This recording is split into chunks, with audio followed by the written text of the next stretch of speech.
Fala galera, tudo bem? Vamos dar continuidade aqui às nossas atividades. Espero poder ajudar vocês na disciplina aí. Que vocês possam estudar em casa e a gente conseguir fazer alguns horários, inclusive de atendimento. Então, vamos começar aqui pelo exercício 2, pelo exercício 1 da lista 2. Então a gente tem um pino, certo? Que está aqui. Esse pino, como a gente está estudando estática, ele está parado. Então ele não tem nenhum tipo de movimento. Todas as forças são forças estáticas, né? Então, forças de equilíbrio. Esse pino ele fala que a gente tem quando ele está parado, né? Quando ele está sem deformação, ou seja, quando ele está nessa posição aqui, a mola tem sem deformação de comprimento R, né? Então, isso fica claro para a gente, porque tudo isso daqui é 2R. Então, ele teria R até o centro da cavilha, mais R até o ponto A, né? Muito bem. Então, para uma posição arbitrária, θ, o que ele quer? Né? Aqui ele pergunta o seguinte: o θ ele começa aqui do eixo y, então está invertido, né? E vai até a posição P do pino. Ele quer saber qual que é as componentes XY. Então, imagina que você tem o pino está aqui, você tem aqui a força de mola, certo? Essa é a nossa força aqui que está na direção da mola. A gente tem a projeção dela aqui em Y e a projeção dela aqui em X. Ele quer saber quem são essas duas componentes, certo? Muito bem. E depois, quando a gente tiver tudo calculado, ele quer saber para esses valores aqui qual é a força nas componentes. Bem, vamos olhar primeiro para esse triângulo formado aqui, ó. São dois triângulos, né? Que a gente vai fazer entre o ponto A, O, P. Então, a gente tem esse triângulo grande. E se a gente traçar a altura dele aqui até a cavilha, a gente tem um ângulo reto aqui, certo? Bom, esse valor aqui, inevitavelmente vale R, que é a posição da cavilha. Isso significa que em Y ele vale R cosseno θ, porque o nosso θ está correndo do y para o x, certo? E aqui a gente tem o valor que eu vou chamar de L, que no caso é R seno θ, beleza? Muito bem. Agora eu vou aqui para cima, vou trocar aqui o meu triângulo que eu estou olhando. Esse valor aqui, ele vale quanto? Bom, ele vale 2R, que é o valor total, menos R cosseno θ, que é a parte lá de baixo. E aqui a gente sabe que vale R seno θ, eu vou chamar de L só para facilitar as contas, vamos ver já por quê. E quanto que vale nessa outra posição aqui, né? Quanto que vale o meu triângulo nessa posição? Bom, ele vale R, que é o comprimento indeformado, mais a deformação que eu vou chamar de delta. Ou seja, eu estou interessado em saber qual que é a minha deformação, porque com ela eu consigo saber qual é o módulo da minha força. Então, eu consigo ter, né, o R ele é para a cavidade mola indeformada, o delta é a deformação total da mola, e eu posso escrever então para o triângulo de baixo. Então, se eu olhar para esse triângulo número 1 aqui, eu tenho essa equação número 1, eu chamei de L aqui só para economizar, e para o triângulo 2 eu tenho a equação número 2, então eu tenho R cosseno ao quadrado, mais L ao quadrado para o primeiro, e embaixo eu tenho R mais delta ao quadrado, que é igual a 2R menos R cosseno de θ, tudo isso ao quadrado, mais L ao quadrado.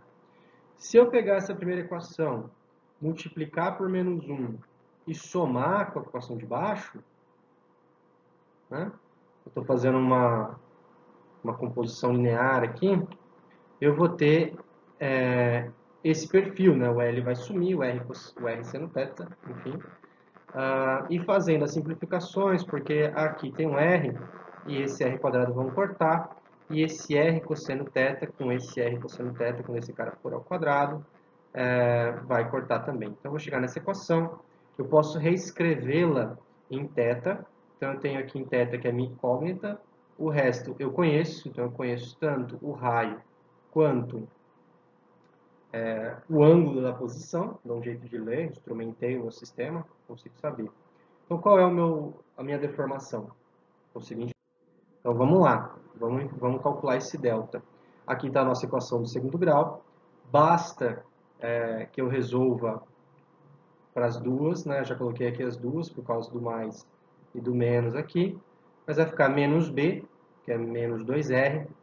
Então, lembrando que aqui é a, aqui é b e aqui é, opa, tudo isso aqui, né? C. Então, vai ficar menos b, raiz de b quadrado, menos 4 vezes a vezes c, sobre 2 vezes a. Só que o nosso a é 1. Bom, esse 4 aqui e esse 16, eles podem sair. Esse r ao quadrado com esse r ao quadrado também vão sair. Simplificando com todos os dois que eu tenho que simplificar, sobra isso daqui, certo? Menos r mais ou menos r de raiz quadrada de 5 menos 4 cosseno de θ, fazendo todas as simplificações aqui. Ficou relativamente simples. Como eu já sei qual é a deformação da mola, eu sei qual que é o módulo da força. Então, se eu sei o módulo da força, eu tenho a rigidez da mola que foi dada, é conhecido. Eu calculei a deformação e encontro o módulo. Para eu saber a força exata no pino, eu preciso saber qual é o versor que passa por aquele cara lá. Então, vamos lá. Vamos dar uma olhada aqui no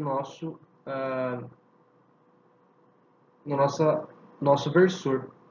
Então, lembrando que eu tenho aqui o ponto A, eu tenho aqui embaixo o pino na posição P, eles formam, digamos assim, aqui está a minha mola, né, conectando os dois, e eu consigo traçar, né, essa daqui é a minha força F, mas eu tenho um versor, ou seja, um vetor de módulo unitário. O amarelo ficou ruim. Deixa eu pegar aqui rosa. Então aqui eu tenho um versor que eu vou chamar de U, que esse versor U ele percorre, né, essa posição no espaço de P até A, e se eu multiplicar esse versor de módulo 1 pelo módulo da minha força F, eu tenho qual que é a força F já distribuída, né? Então minha dificuldade é saber quem que é esse versor U. Muito bem, eu pego então, lembrando que a minha notação aqui, ele vai de P para A, por isso que eu coloco UPA, enfim, vocês podem ver a diferença de alguns números, eu uso assim. Significa então que o A é no ponto final, menos o ponto inicial que é P, dividido pela distância. Bom, a posição do ponto A é 0 em x, porque o ponto A ele possui, no nosso sistema de coordenada, o ponto A está em cima da origem, certo? Só que ele mede 2r em y. E o ponto P, ele tem coordenadas r seno θ em x, porque lembra que o meu θ agora ele percorre dessa maneira aqui, né? Ficou ruim aqui, mas o θ ele vem em sentido horário. Então agora a minha projeção aqui é r seno em y r cosseno. Muito bem. Feito o primeiro menos o segundo, eu vou chegar, né, e simplificando os r's, eu vou chegar nessa decomposição. Menos seno de θ para x e 2 menos cosseno de θ para y. Esse daqui é o módulo do nosso amigo todo.